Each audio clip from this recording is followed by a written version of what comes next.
What is up, guys? It's your boy E-Man. This is episode 10 of The Junkyard. I'm here with a special guest and my co-host Nick. Mr. Jordan Palacios, can you introduce yourself and who you are? Yeah, so my name is Jordan Palacios. I'm the owner of BigBaitFishing LC. And guys, thank you for having me. I really appreciate it. No, for sure. So basically, to start off this podcast, we just wanted to know a little bit, about who you are, your upbringing, your childhood, and your influences. Cool. So my childhood, it was mainly focused on family, very family-oriented family. You guys, know my brother. You guys been friends since middle school, I believe. And I've met Nick because my uncle used to be his coach. And my grandpa was, I'm older than Nick, so I played in a different age group. But I remember going to the practices, and I've seen his mom, and I remember taking some of their snacks and oh be my big God, snacks. Man. Bro, me, I was a fiend for those snacks, bro. Whether we win or lost, I'd be like, do we still get the snacks? Yeah. bro. You always got snacks. Win or Bro, lose, you got snacks. Bro, I swear to you, it'll be the fattest hour of our lives, bro. It'll be like some shit where you're like, damn, bro, we just lost 0-5. I'm like, but where are the Capri Suns? But we're still getting the snacks, though. Or was it the Caesars? Bro, it was the Caesars, bro, man. if it was Little Caesars, that's a whole different story. Are we still going to go to Little Caesars? I'm gonna get the fuck out of my face. Yeah, if a mom didn't have Little Caesars, they forgot. That's it, bro. They rotated, And didn't you guys win the championship? I think you guys won the championship. That I don't remember too. I think we got second place, bro. I think we got second place. No, I think you guys won. For real? Yeah, I think you guys won because I remember my brother's trophy was bigger than mine. Oh, okay. We got second place. But that's crazy, man. Getting into that was part of our childhood, man. Man. That was something solid, something concrete. And bro, it's amazing how, you and your brother were building off of that, bro. I remember Jonathan would go into a lot of detail about you guys training, bro, and going hard in the paint, man. Yeah. This man was training on his pop-up time, on pitching speed and stuff like that.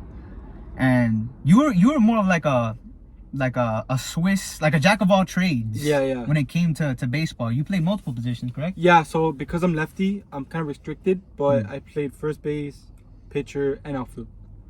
I just honestly baseball. I wasn't the best. I'm not saying I'm big league level, no. Yeah. But I was definitely collegiate level, able to play collegiate level. But as I went to, I played high school baseball for Western Senior High, and then I transferred to Pace. And bro, you saw those guys, the way they level that, bro, man. It's night and day, man. Yeah, man. And I was able to not compete at their level, but I was able to go from a regular program to already a program that's getting ready to play D1. Yeah. Yeah. And I was able, I definitely was able to adjust myself, and I definitely got better. So imagine being there for my senior year, my freshman year to senior, I definitely would have been at the level, Did you find yourself focusing more on baseball and home life instead of school itself, everything else around it? To be honest, school came easy to me. Okay. When I was in elementary, no. I don't know, I just didn't want to work. And I found myself always getting close to the teacher because of that. I remember in 4th grade I got kind of special treatment. Shout out to Ms. Rivera if he's watching this. I'll never forget that lady, bro. I remember she's the type of teacher that when we'll play in recess, she would play with us. Oh, okay, yeah. That's so how she was cool actually she was. engaged. Yeah. She was chill. Yeah, she had her own little inside jokes with you guys. She was very young, and I remember she really cared for us, Yeah.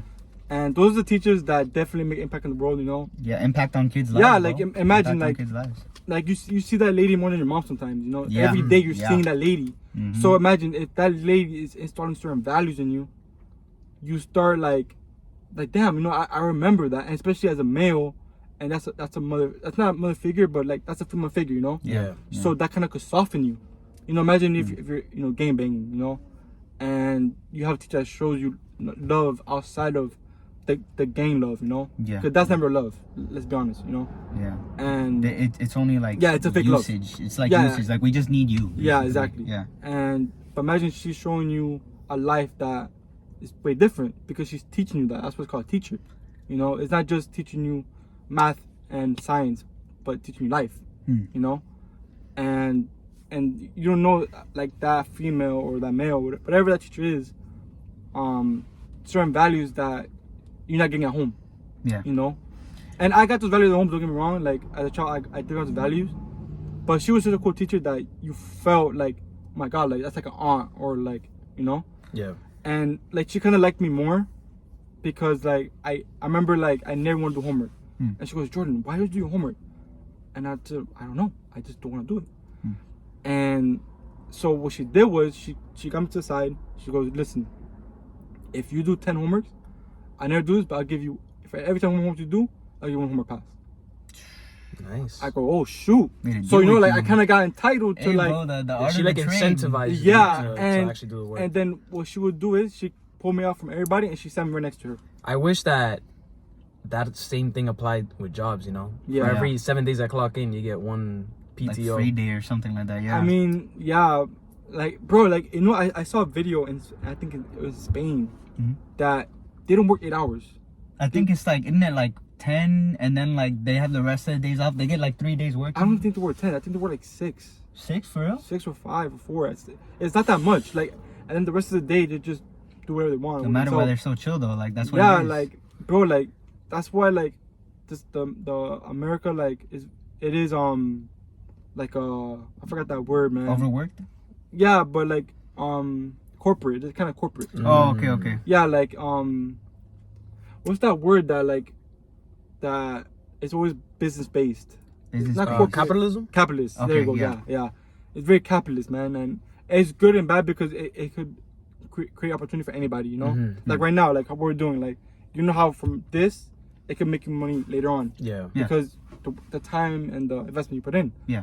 In another country, it could happen too, but here it's more like if you work at it, you'll get the American dream, you know. Yeah. Yeah. But and every country has its own pros and cons, you know. So then let me ask you something real quick.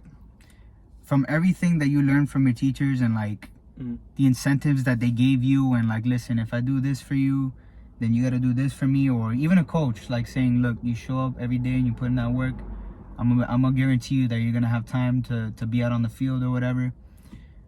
How do you apply that to like life now? That you don't work off of incentives, but if I get to this goal, yeah, I'm gonna get this. If I Okay, get yeah. to this goal, So to answer your question, I remember working so hard and not getting the results I wanted because I'm like certain things happened in my life that for every time I got better, I was held back. okay. I think that's like a God thing. Like 1 step forward, 2 steps back. No, not like that. It's just like I don't know if the coach didn't like me or he didn't want me getting his star player less time. Was he playing favorites? Yeah, he was definitely favorites, you know, okay. like Alright. for sure just favorites, you know. And I wasn't really like the type of guy to like kiss butt or like be, you know, like on the coach, coach, so that I can get to know. Like I was the type of guy that you see me play, you see the results, you can put me in, you know. Okay. And I guess that's not how he played. And I was just his freshman year, you know, like when we were nothing, and then we got a better squad. He forgot that, you know. Yeah. And so I remember like pushing myself so hard that I feel like now that I'm a little older, I feel like that's God, like his sign of saying, hey, like this is not for you. Like I don't want this for you. That like you could do everything you want, man. Like, but if that door is not meant for you, God will close it. Exactly. And so then, what called you to be what you're trying to pursue now? Like putting all that hard work, going my from family, baseball. like Okay. like yeah, like definitely my childhood. Like I remember my grandpa's from Nicaragua. If you guys don't know, that's in Central America. And my mom is Cuban, and so my dad's from Nicaragua, my mom's Cuban, and I remember my grandpa in the trailer. I was in 2nd grade, and I went with him to sell cheese. You know, like those cheese are one of the best cheese. It's like the hard cheese or like the soft one? Both. He had both. Yeah, it was like the hard and and cuajada. he got it imported over there, so it's not like the ones you buy Sedanos Yeah, or it's authentic. yeah, no, that's the real deal, man. Real Like deal, that's yeah. not. You gotta go to Motherland for that, you know. Man, that. Oh, And like man, I remember, that like cheese. you said, for like $80 because it's like a Yeah, like it's a whole big block. yeah. It's not Yeah. just like a little piece. It's a big box, like a Mhm. big pound. And I remember you go to houses and he'll go to like certain like vendors, like even though, you know, I ever driven like and you see like people selling like the watermelons. Yeah. Even to them he'll sell. Oh, for real? Yeah, like he'll sell to anybody. And I remember seeing that. I'm like, damn, like. The hustle that Yeah, I like saw your the grandpa hustle. was putting out. And then and then my dad, he was the same way, like he always hustle. I remember him always doing something called Bicky Bings. And when I used to hear that, I used to get mad at him because I used to think that was a barbecue. Like, oh, like, you know, I'm hungry, you're going to barbecue. I don't know why I used to think that, but I used to think Bicky Bing was a barbecue. But that's like a kind of like a side hustle type of thing. Okay. And so like I used to see him always hustling. And then my mom, she would hustle for school while taking care of 3 kids. That's crazy, man. Yeah, I remember like she used to go pick us up early from school to then go to the UM. And I remember like seeing UM, I'm like, oh my god, like this is so nice, you know. And I remember saying, I want that for me. So all throughout high school, I was trying to get UM, and then I didn't get in UM. But like honestly, like I got to a point where I kind of couldn't study for the SATs because I was so focused on baseball. But when I went to Pace, man, like honestly, like these private schools, like it is worth a lot of money, but bro, it's worth it because your name is out there. Nah, it's not even your name, man. It's because they know how to get you into good schools. Because bro, like imagine you're paying for that, so you have to have the best like counselors or it's different, man. It's a lot different, like, and they know how and what you have to do to get in those things. They know to the T, man. Like it's insane. And I'm not saying public school. I know it's probably very good counselors in public school, but in private school it's different, man. Like It's insane how the world works that way. yeah, Where you need networking of every kind. yeah, like, man. Like, bro, you need to know who owns this. You need to know who's the coach of this organization.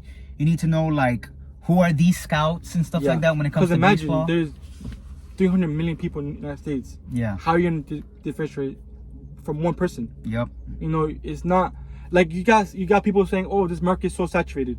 Every market's saturated. Yeah, that's true. Like, don't let that be your like hindrance to something that you want to do as a goal. Because if you do nursing, there's a lot of people trying to be nursing. If you want to be a lawyer, all the people are trying to be lawyers. Doctors, even mechanics, even pilots. Like, it's not just you, you know. And people are like, oh, you versus the world, but honestly, it really isn't. You just have to put yourself out to the world. What would you say was like? What would you say is your piece of resistance, like, when you were trying to start up the company that you own now? Like, what was it that was giving you the biggest pushback?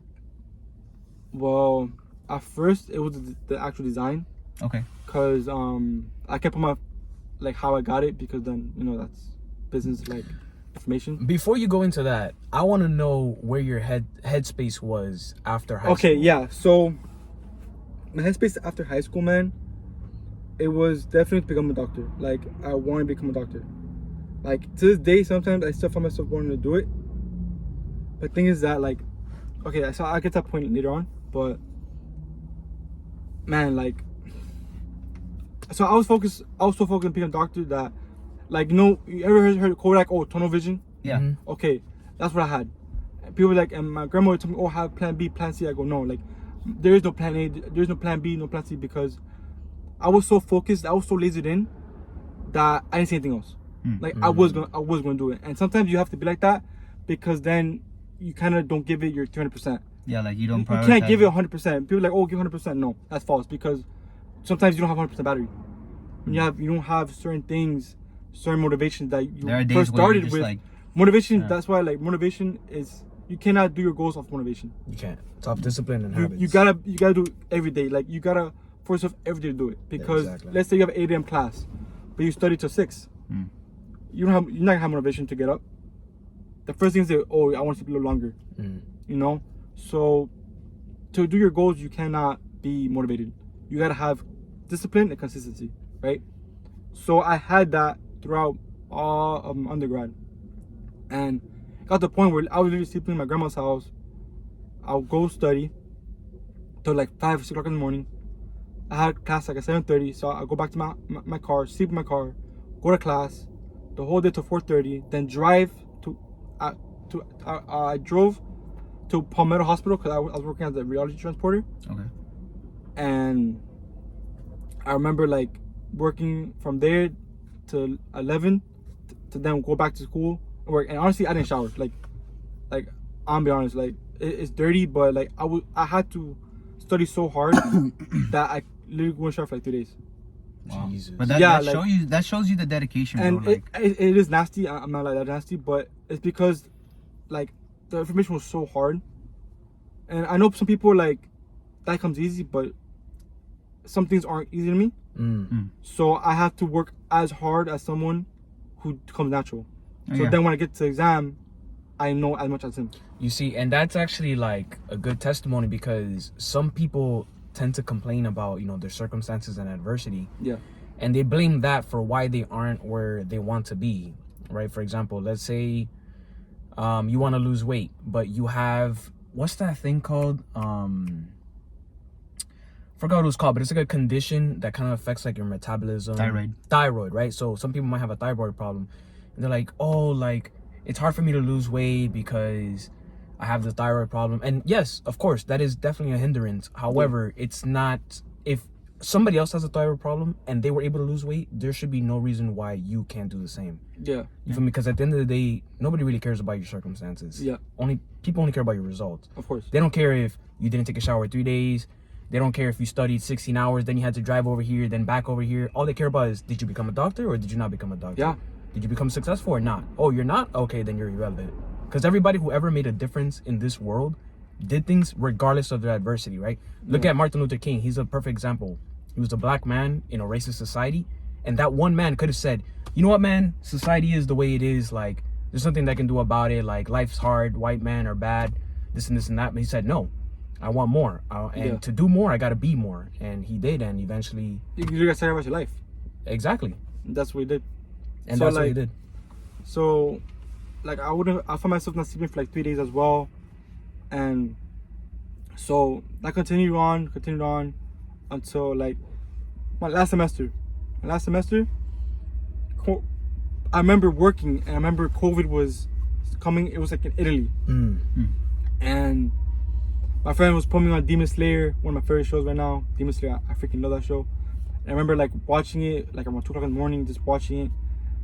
And then like a couple weeks later, COVID came, and I remember my life, bro, completely changed. Like I remember my professor, John Geiger. Dude, that was one of the professors that I didn't really like the topic because it's about ecology, but he was so cool that he would tell us what's going on, the faculty wise, rather than just keeping a secret. They get to, hey guys, like, don't be surprised if next week you guys are sent home and everything's online. Do not be surprised. So he was real with you. Yeah, he was, bro, straight up. And he was like, you know, like he was like very feminine, but I didn't care about that. I cared about him as a person. Yeah. You know, like, you looked past it. Yeah, I looked past it, and like he was so cool that like I actually would like talk to him. Like, I'm like, professor, like I honestly appreciate your honesty, because nobody would do that. He goes, yeah, man, I try to like be very honest with you guys. And I even asked that guy for a letter of recommendation, like for med school, like how cool he was. Supposedly, like he's like one of the best to give it. So I was able to get one from him. And so yeah, so like literally what he said was true. That Friday, they had sent us like an email in the morning. Oh, do not come to class. Everything will be virtual.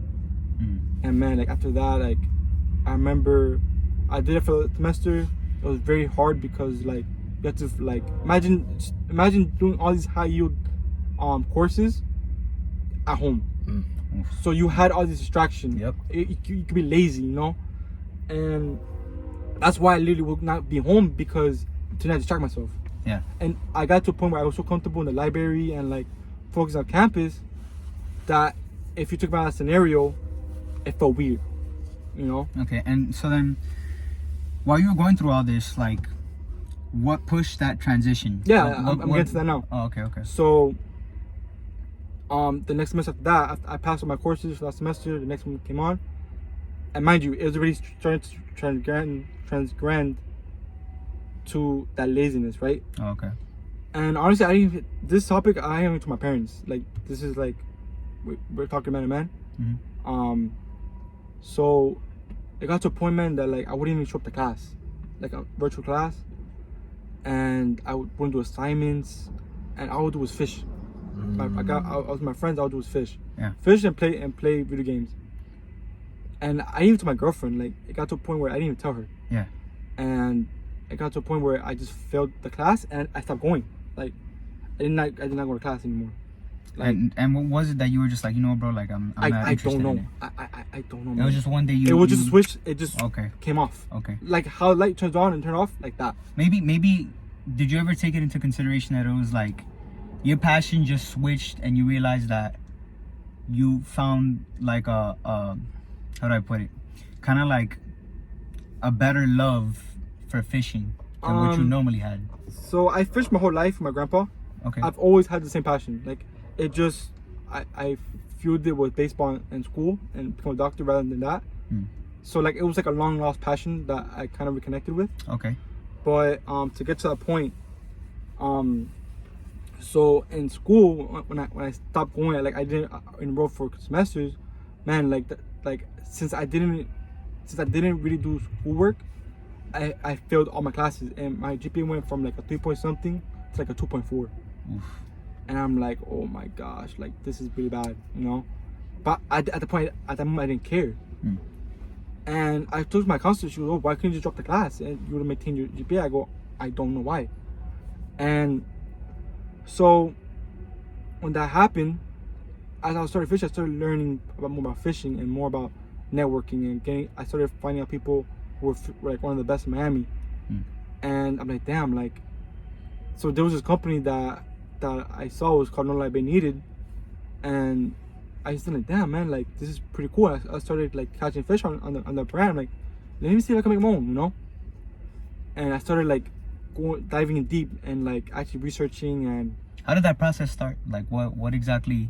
How did you start that process out? You just did by research? fishing. Okay, Yeah, I started fishing, and then I started like analyzing certain things that they will see, like they will like. Okay. And certain like I would study the patterns and what in the scenarios that I would fish.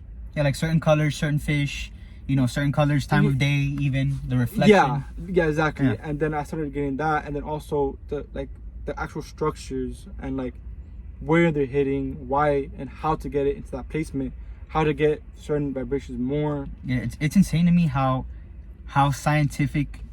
How you'd have to scientifically break it down for a certain color to work somewhere, or even like the wind speed, cause something like that. Because the thing is that with my product, right, I designed it for scenarios that can fish in any scenario, the toughest, the easiest. Okay. So how did that happen? I had to learn about those scenarios. Okay. You get me? Yeah. So when I learned those scenarios, and okay, yeah, my bait needs this and this because of this.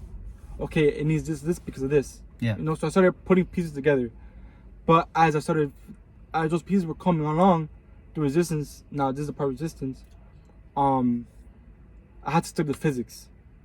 And the physics, like how certain shapes could cause more water movements.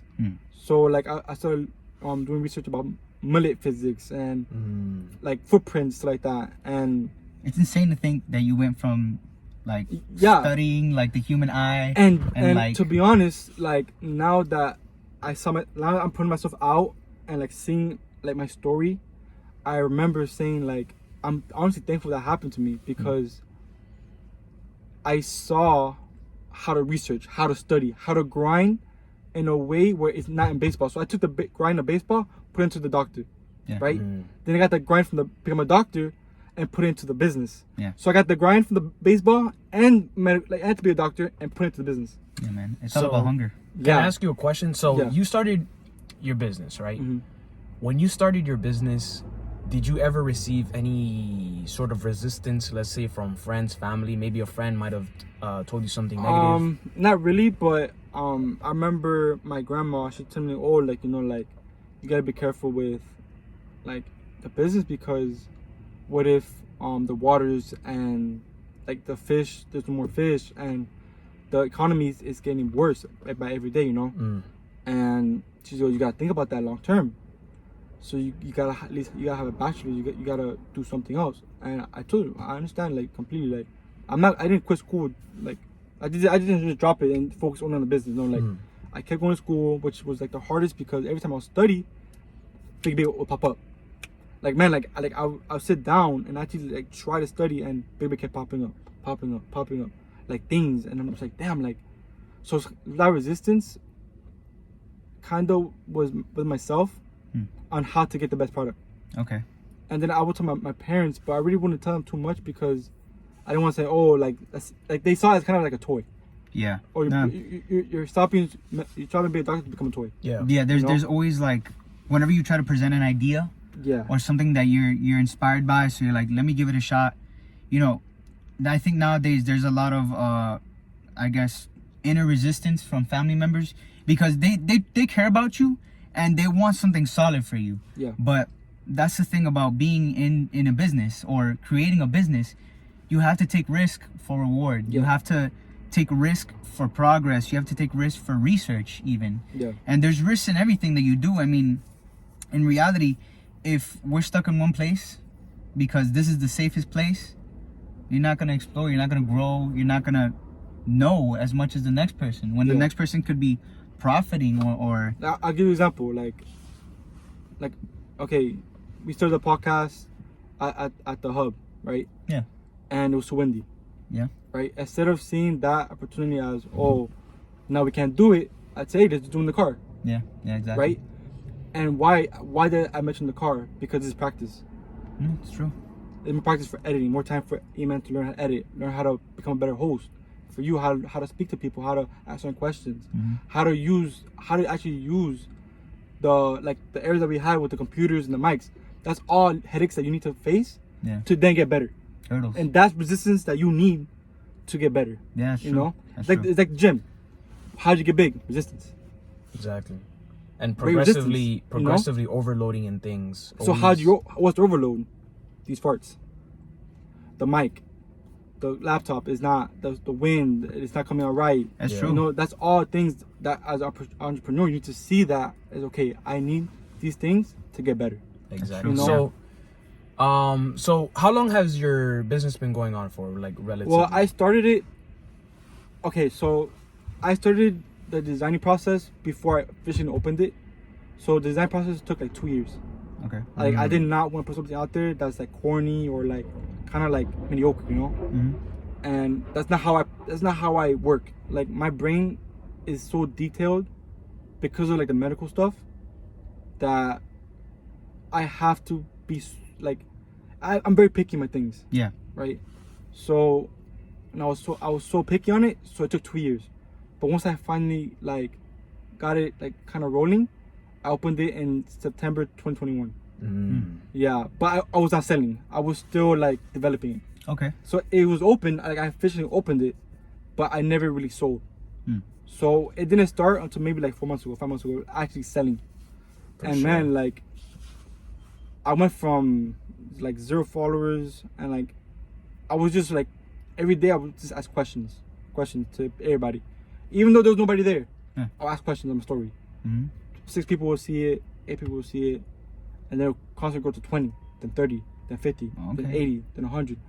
And bro, imagine like in like a month, I'm like, oh shoot. And mind you, I was not posting anything, just questions, because I didn't want to give too much information to the community. Yeah, and you were kind of like directly communicating with your community without the product. Yeah, and then just kind of like building it off The of hype. what they were Yeah, saying. exactly. Okay. Yes. Yeah. So that's exactly what I was doing. I was kind of building up the hype. Okay.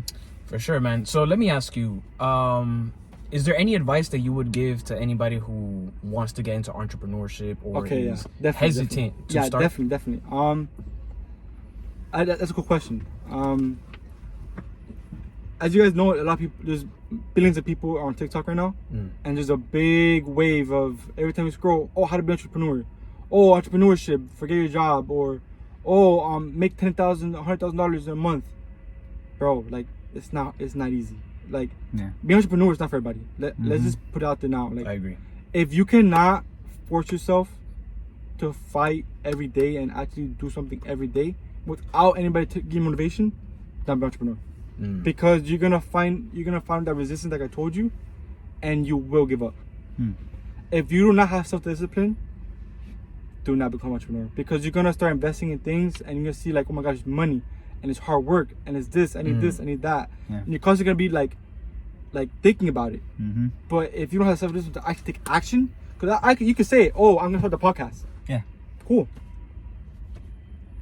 What about it? Yeah, exactly. You need Like, to it's only you need to action, actually do action, things. yeah, You know, like action. what you guys are doing now. Like you guys aren't big right now, and that's cool. Like, you know, if you guys keep being Humble persistent, beginnings, yeah, yeah. humble beginnings. You keep being persistent, you will actually get that. Mhm. But you need that practice. Yeah, of course. You can't think from 3 videos you're gonna go and get 1 million subscribers. Yeah. You need that hiccups, because then you learn, oh, I remember when I was starting this and this programming or editing and this and this and this. Yeah. So you get that information and then you build up on it. You know? Yeah. So my advice is to actually take action. If you're gonna be an entrepreneur, action. take your action. Okay. If you're gonna say something, do it. So speaking of building up, where do you see the business in like 5 years? Where I see my business in 5 years? Yeah. Honestly, I see it like, I see some people like helping me out. Actually start like actually making now. Hopefully have like my own little space, like warehouse. Because like right now, so my hiccup right now with my business is I need more products. I need more eyes, right? So right now, I need to get more things, like more product, like more like molds, more Like advertising? Like materials and stuff? No, materials, exactly. Yeah, Okay, materials. okay. Not advertising right now, because right now the budget for advertising is, honestly, I could literally do it on TikTok. Because I grew my TikTok to like 12,000 followers. Oh, okay. And I did that for a reason. It wasn't just, oh, trying to get TikTok famous. No, I don't really care about that. Like, honestly, I don't want to be famous. Like, I never really liked fame and What like comes everybody with in it. your business. Yeah. You know, like that's why I'm a social guy. I'm not an introvert, but I do like my own privacy. You know, I do not want to be those fame where like you take your family on vacation and you got like 100 people looking at you. Yeah, You know, cameras and stuff. yeah, like bro, like I'm very tutorial, man, and I do not want people like around my family that I don't know. 'Cause I don't know if that person got hired to try to kill me. Yeah. Yeah. Like wish You don't know. or something. Nowadays, Yeah. you don't know. You don't know. You know. So like, I get why certain actors and celebrities get very mad at the paparazzi. Yeah. But they're doing their job too, you know. But their agenda is different. Their agenda is not. Yeah, your intention is Yeah. more to grow a business. It's Yeah. not like focused on trying to gain notoriety. It's Yeah. more like you want to show this product, you want others to be inspired to buy it based Yeah. off of others' videos and pictures that they've posted. Yeah. So my slogan, my motto for my business is fishing a story, catch yours. Okay. So when you fish, right? Fishermen, they always tell stories. Oh, I remember this time, or I remember when my uncle, we were fishing, or me and my dad would fish, me and my grandpa, right? It's always stories. Yeah. And some of them are very how can I say it, like very dramatic. Like, oh, I remember catching wild, 100-pound tarpon or a 100-pound fish. It was really like 25. You know, like did you see a picture? No, I didn't. They hype it up. They hype it up so much, and like some stories are true, but some are very heightened. And like there's a saying that says, "Oh, do you have a picture?" No, then that never happened. That's You the know? thing. That's the thing, man. Like they'll be saying like these crazy stories and stuff like that. And now that you say that, man, like my stepfather, he used to, or I guess like an older stepfather, he used to actually be very into all types of facets of fishing. He went spear fishing. He told me a story that now that you're telling me this, I don't know if Yeah, it's you true. see, it's a story. You see? Yeah, he told me a story actually where he went spearfishing, and he said that he had missed his shot against a mother barracuda, and I think the barracuda noticed that thing fly by, or just noticed him in general, Yeah. and then took him as a threat. Oh wow. But he started swimming back to whatever boat he came off of, and he got back up there quick. Maybe he Wow. might have been holding on to it or something while he took the shot, but Yeah, barracudas are very aggressive fish. Like, that's the thing. Like, I guess when you say your slogan, it does make people remember like that love for fishing. Yeah. The pastime. things exactly. Yeah, and that's an incredible slogan. So honestly. yeah, so the reason why I go so hard on the details and stuff like that is because I remember being a kid and looking. I had no cable. I had no Wi-Fi. Like I remember like only going to channels that I had. Yeah. And then every Saturday a fishing channel would pop up. Yeah.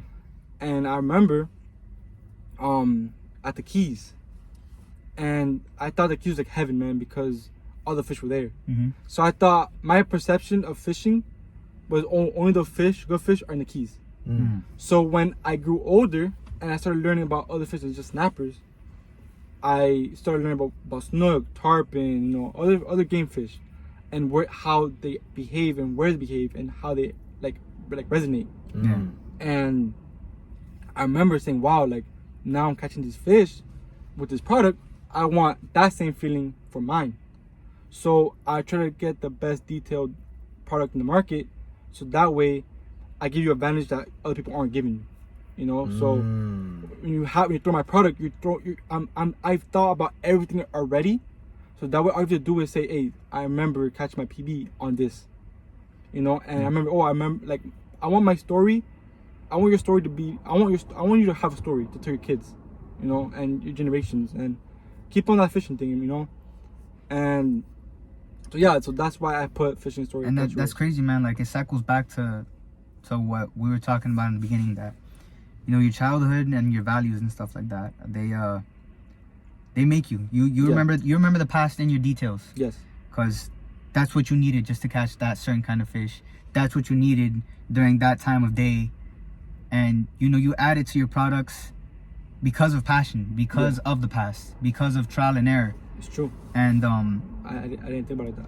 and that's the thing, like, you know, our upbringing is so ingrained in our business and how we want to represent ourselves that we come with good intention to people, and with good intention comes profit, comes learning, comes growing a business. Of course. And you know, it's insane to think that off of, you know, your grandfather teaching you made this. Like, your family loves you so much that they inspired you to do this.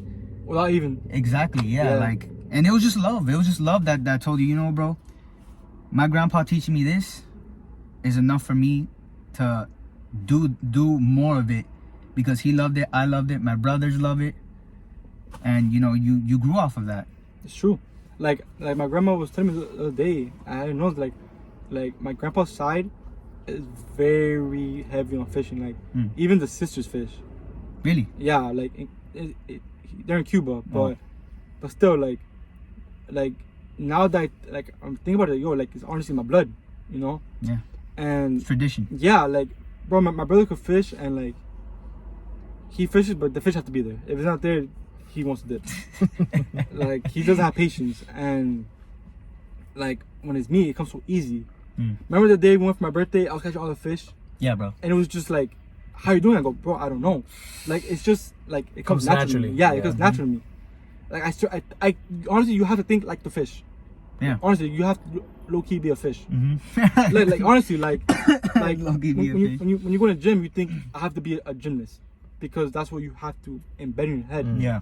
You know, it's funny because I was watching a video on identity that sometimes people give themselves a certain title, so then they keep reinforcing the same habits. For example, if you think you're a loser and you identify with being a loser, then it's more than likely you're gonna have loser habits. Yeah, you're gonna bring the habit of the loser. Not gonna work out because that's your identity. But if you say, hey, listen, let's say you want to model yourself like someone who's extremely successful and has an extremely hard work ethic. For example, your grandpa, you're like, you know what, I'm gonna be like my grandpa. My grandpa wouldn't be making excuses when times get tough. No, he'd go 10 times harder. That's what I'm gonna identify with. You feel me? Yeah. You shift that identity, and then once you shift the identity, bro, that's when opportunities come. come. Like you see all these people going to these conferences of good speakers, and it's like, oh, how to be successful, right? And so all those people are gonna get identity from that one dude, and however he acts, they're gonna act the same way. A YouTuber, they're in the life of a YouTuber, or they're in the life of a model, or they're in the life of an athlete. whatever they do, you're gonna try to implement that You're gonna because mimic like it, yeah. that's what they do. Yeah. So if you're gonna be a gymnast or you're gonna be a lawyer, a doctor, you're gonna follow those doctors' habits. Yeah. That's why it says, show me who your friends are and I'll tell you who you are. Exactly. Because who your friends are, how they're gonna behave, you're gonna pull that character the same way. Yeah. Exactly. So that's why they say, oh, rich people, they're rich get richer. Why? Because all their friends are rich. Exactly. So they're gonna know ways to get richer. So let me ask you, Jordan, as we come to a close here, is there any final message that you would like to give to anybody that's watching our podcast right now? Any piece of advice or Yeah, anything like that? definitely. I say, whatever God puts in your heart, keep it to yourself. Don't really tell people like a lot of things about it, because what God says for you is not, He doesn't say for everybody else. So when you tell somebody, even though you're saying from the pure heart, like, hey, I want to do this, because it didn't come from them, because God didn't put in their heart, like, oh, you shouldn't do it. Oh, you shouldn't really do this. Or, oh, I think you should do that because of this and this. They're gonna put doubt. And I'm not saying your family and friends are the devil, but the enemy knows how to use certain people and want to use their demons to activate for you. So, because, okay, I'll give you an example. Like, through my business, I was able even to convert people, not convert like me myself, but I was able to talk to people about God, and that they will never have even known. Or some dude, one of my customers has sold to the devil. Jeez. Yeah, like he literally sold it. And he was asking me how to like, and he's experiencing a lot of things right now, like health wise, and also that's the enemy. And I told him the reason why that's happening is because you're starting to want to come out and get to know God. So he uses things and sends all his demons that always watching you to do more harm. Yeah. So that way you come back. So, like, to keep like the message short. the message, yeah, just if God puts it in your heart, man, or ladies, definitely just go with God's telling you, because sometimes He'll close the door because He knows that door is not good for you. He'll open a door for you, so that way you get to learn something, and then He'll close it and gotta go to another one. Yeah. No, because He wants you to learn something from there, so that way when He takes you to the promised land, you have that knowledge and experience. So, for example, like I keep up about the podcast, like that door that had closed about in the hut, maybe that was a sign saying to show you, a you don't have to do it just there. Yeah. You could do it different anywhere. places, Yeah. Don't rely on that one source, because that you're attaching that source as that's the source that we have to do it at, rather than using anything, you know. Just to see if you really want to follow your heart. You get what I'm saying? Yeah, I get you. Like taking it a 100%. step further. Yeah, don't treat that one spot as that's the spot. I say we can't do no more. Just because if He's giving you that feeling to do it, it's for a reason. Yeah. You know, and He will, and God will always give you a way out. Even if for temptation, He'll always give you a way out. So that's why I'm glad I came, because that happened, and let's just do it in the car. Yeah. Like, you don't know if that was from God or not. Like, sometimes people will say things and that's from God, but you just don't know until you know. You know. Yeah, So just for a little disclosure, sorry to cut you off. Just Yeah. for a little disclosure, we kind of had a little bit of technical difficulties working outside. yeah. This is why the episode's being filmed inside a car for now. But in the future, we're gonna work on getting mic covers and things like that. But overall, I mean, having Jordan as a guest, very enlightening. And this is why we actually wanted to get guests on the show, to give their story, to give their values, to give their message. To get a new perspective as well. Yeah. Yeah, exactly. To get a new I perspective. have a question for you guys now. Go ahead. What do you guys think about the entrepreneur movement, the entrepreneur wave of, oh, everybody could be an entrepreneur, or anybody could? Yes, everybody could be an entrepreneur. I'm not saying that, but okay, like, you know how pros, you have to be a certain level of good to be a pro athlete. Yeah. Right. You have to be a certain pro. You have to have certain genetics to be that pro. You have to have certain genetics to be the best Mr. Olympia, Miss Yeah. Olympia, right? It's genetics, Mhm. right? So if that works like that, then shouldn't it be the same way if you be certain genetics, certain personality, and genetics for entrepreneur? To answer that, like I guess I'll start it first. What I would say is like, I feel like God created all of us for different purposes in our lives, right? Because think about it. There were people who created the planes. There are people who created trains, cars. Not just any Joe Schmo could have thought about that. Maybe something happened to them in their lives, or God implemented an idea in their head that allowed them to design and construct things that the whole entire society, needs. Yeah. And if everybody decides to be this one specific thing, then you're taking away the gift that God gave you, right? Just so that you can confide into like society's like standards, right? If everybody if this is like, oh, like everybody needs to be like an entrepreneur, this and this and that. Well, at the end of the day, we still need doctors, we still need nurses, we still need fast food restaurant people. And who knows, right? Like there's some people who genuinely like making burgers. Maybe that's what their passion is. Yeah. And if you tell them, hey, no, you shouldn't be doing that, you should be doing your entrepreneurship, you can be robbing that person of their happiness, like Yeah. when it comes to this, I enjoy filming content because I like to talk. That's my mom, she constantly gets annoyed about it. That's why I started a podcast, because I'd rather talk to somebody else who maybe likes to listen or resonates with it. And, not everybody necessarily is into that, and that's fine. Not everybody wants to be a content creator, and everybody wants to be an entrepreneur. So what I would say is, to anybody who shuns people for not being an entrepreneur and doing the 9 to 5, I think that's like a net negative on society, because you're robbing that person not only of their happiness, but of their potential that could affect society on a whole different scale. And man, and being entrepreneur is very scary, man, because like working 9 to 5, you get those security, like you get 401k, you get insurance, you get you could do like your retirement, but with the business it's kind of hard because you It's don't stress, know, constant stress for sure. you don't know if it's gonna be there for 20-30 years. Exactly. You don't really I think be there for, like tomorrow. When it comes to like looking at this boom, like this sudden boom of entrepreneurship, there are going to be people that make it and people that don't. There's going to be a majority of people that don't make it because they either just kept their hustle as a side hustle and that's it. They didn't progress on it. They just made their money, like the dinero on the side or whatever, versus people that take it a step further because they know what struggle is. They know what struggle is. They know what progress is.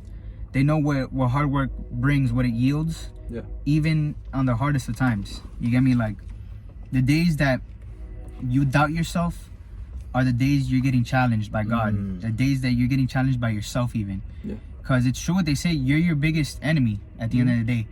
When you make a company, who's the one that cancels it? Who's the one that says, I don't want this company anymore? It's only you. It's only you. Nobody else tells you stop doing it, stop doing it. People will see that you put in the work and they'll say, man, like he's a hard worker, bro. Yeah. That's nice. But in the back of your head, you're like, bro, I gotta think about this next. I gotta think about that next. Yeah. How am I gonna start this up next? It's struggle. But it's how you work with that struggle. It's how you deal with it. It's how you resolve it on the daily, on the weekly, on the monthly, on the yearly. Especially if you think about the future. If you think every day, oh man, this isn't gonna like shape up. Why am I still doing it? And then next week, this isn't gonna shape up. How am I still doing it? Yeah. You're bound to crash. You're bound to not succeed. Yeah. And just because some kid on TikTok tells you, oh, start this business because it makes a lot of money and start this, it's not how it works. It's not how it works. The way that people have to do it, if they don't wanna burn themselves off of the risk, is by trying it out little by little. Yeah. And if they say, you know what? I love this. I love doing this. It's gonna come naturally. If they say I can bear it, if they say I'm okay with it, it's gonna break down eventually because it's not something that's for them. It's not something that they're attracted to. You get me? Yeah. All right, for sure. So Jordan, to close off, is there any like social media that you want to plug in? Oh yeah. So I have Instagram, BigBaitFishing LC. Also I have TikTok as well. The same thing, and also I have Seesaw Fisher. It's like my personal Instagram on TikTok and on Instagram. We'll put it on the description. Yeah, we'll put it down in the Yeah, and I description. also have a down below. website. I have a website for my business called BigBaitFishingLC.com. Check it out. It's very simple, very modern. You guys will definitely see like how much detailed I am just based off the website. No, So, for sure. Jordan, it was a pleasure. Thank you so Thank you much so for much joining for having us. You are our official first guest of this podcast. And of course, there's many more to come. And we definitely hope to see you, more of you man. again, to see how your business is growing. And yeah, guys, it's been your boy E-Man. Your boy Nick. Jordan.